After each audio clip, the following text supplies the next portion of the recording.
최현일 의원님 질의해 주시기 바랍니다. 예, 먼저 질의에 들어가기 전에요. 어제 오늘 청문회를 치르면서 여러 가지 논의를 하면서 느꼈던 점을 좀 간단하게 말씀드리겠습니다. 국민의힘 의원님들께서 이제 문제 제기하는 내용을 이제 들여다보면 마치 후보자가 공적 지위나 힘을 이용해 가지고 부정한 검은 돈을 받은 것처럼 몰아세우고 악마 프레임을 씌우고 있습니다. 아까 존경하는 배준영 간사님께서도 언론 보도를 언급했는데 후보자는 어제 충분히 소명을 했습니다. 그런데 계속 오늘까지 일방적 주장만을 계속 반복하고 트집 잡고 의혹을 또 부풀리고 또 언론의 소재를 제공한 건 바로 야당 국민의 위원님들입니다. 후보자는 거액의 납세 의무, 추징금을 외면하지 않고 이행을 했고요. 오히려 불합리한 증가산세를 전액 납부하고도 환급받지 않았습니다. 저는 그게 공직자의 자세라고 저는 생각합니다. 제가 어제 질의할 때 언급했던 신사법 광고료, 모델료가 2억 원이었습니다. 그 당시 서울의 평균 아파트 25평 가격이 2억입니다. 아마 그걸 그때 샀더라면 지금 10억 정도 가치였을 겁니다. 후보는 지금 집이 없습니다. 아마 그때 샀었으면 지금 집이 있었을 거예요. 그 돈을 2억 원을 결식아동에 기부를 했습니다. 후보는 민주화 운동으로 3년 동안 옥고를 치렀고요. 그리고 보상금 지금 계산하면 1억 5천 정도 지금이라도 신청할 수 있습니다. 그런데 신청하지 않았습니다. 아마 후보께서 개인적 이익이나 사익을 생각했다면 당연히 아까 같은 걸 바로 사적인 그런 어떤 행위를 했겠죠. 저는 후보가 어제 오늘 청문 과정에 보면 사익을 추구하거나 국민의힘에서 이렇게 말하는 그러한 어떤 부정적인 뭐 검은 돈 그런 건 전혀 아니다라고 저는 생각합니다. 아까 민주화 보상금 1억 5천도 아까 뭐 계속 논란이 된 1억 4천 채무 아마 그 돈이었으면 아마 채무 그 돈으로 갚았을 겁니다. 저는 김민석 후보자에게 국무총리 공직을 수행할 공적 윤리가 있는가 없는가, 자신의 사적 이익보다 공익을 우선했는가 아니 반대인가를 판단하는 자리라고 생각합니다. 근데 이미 밝혀졌습니다. 아마 후보자가 공적 윤리가 없었더라면, 만약에 그렇더라면 부끄러움을 감수하고 지인들한테 돈을 1,000만 원씩 빌려서까지 수억의 추징금, 증여세를 모두 갚았겠는가?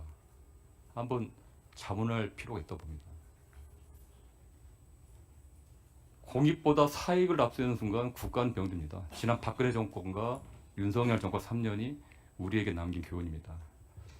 아마 후보자는 본인이 피해를 볼지언정 공익을 우선했고요. 절제했고 부끄럽지 않게 살아왔다고 봅니다. 그리고 아까 제가 언급했듯이 공적 지위를 이용해 이득을 보긴커녕 평생 손해만 보고 살아왔습니다.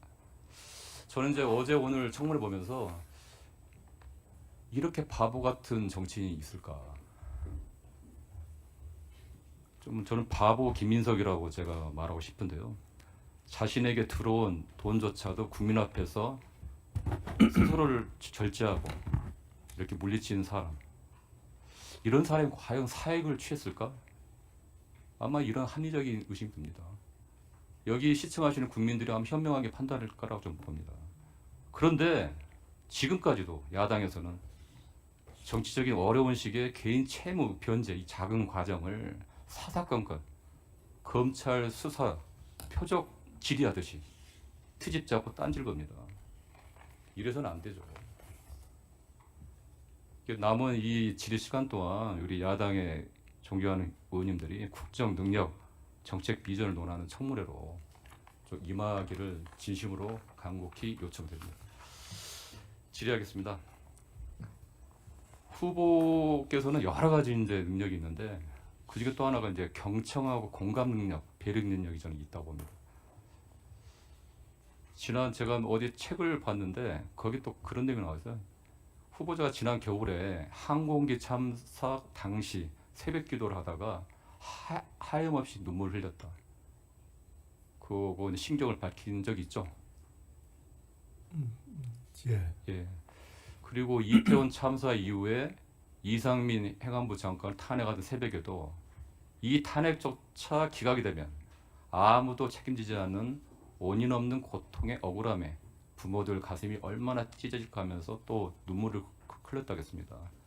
당시 어떤 심정이었길래 그렇게 눈물을 두 번이나 이렇게 뭐 흘리고 그렇게 하시죠? 그 이상민 장관은 탄핵에 대해서 아마 헌재 판결이 있는 날이었던 것 같은데요. 네. 그것이 헌재가 어떻게 판결하냐에 따라서 만약에 아무 문제 없는 것으로 판결되면 법적인 눈은 별도로 하고 그 부모들이 얼마나 가슴이 찢어질까, 그것이 생각이 났던 것 같습니다. 저는 총리로서의 어떤 최고의 공직자의 덕목 중 하나가 공감 배려죠. 근데 윤석열 정권 하에서는 그런 게 너무 부족했게 국민들로부터 탄핵이 됐다고 생각합니다. 후보께서는 약자의 눈이라는 연구단체를 대표를 했었죠. 예. 약자의 눈으로 미래를 보는 것이 정치다라는 소신을 했는데 그게 아마 5년 연속 국회의정 대상을 금년에도 받았더라고요. 주로 보니까 평생교육, 아동학대 지원 뭐 그런 데도 있는데, 그리고 정책 위장 시절에 1,000원의 아침밥이라고 해가지고 이런 학생들의 어떤 그 건강과 복지를 신경 썼고요. 경로당 주 5일 점심도 아마 노인복지법 개정하셨죠? 네, 그 제가 제안했고 정책을 그래서 이제 만들었습니다. 복지 분야에 여러 또 약자를 위한 정치를 했는데 가장 보람된 정치 뭐가 가장 보람되다 이렇게 얘기하기는 어렵고, 뭐 대부분 그러실 텐데 국회의원을 하면은 사실 뭔가 구체적인 목소리와 요구를 들었을 때 그걸 구체적으로 해결했을 때 갖는 기쁨이 있지 않습니까? 네, 뭐 그런 것을 그때그때 느끼는 것 같습니다. 최인일 의원님 수고하셨습니다.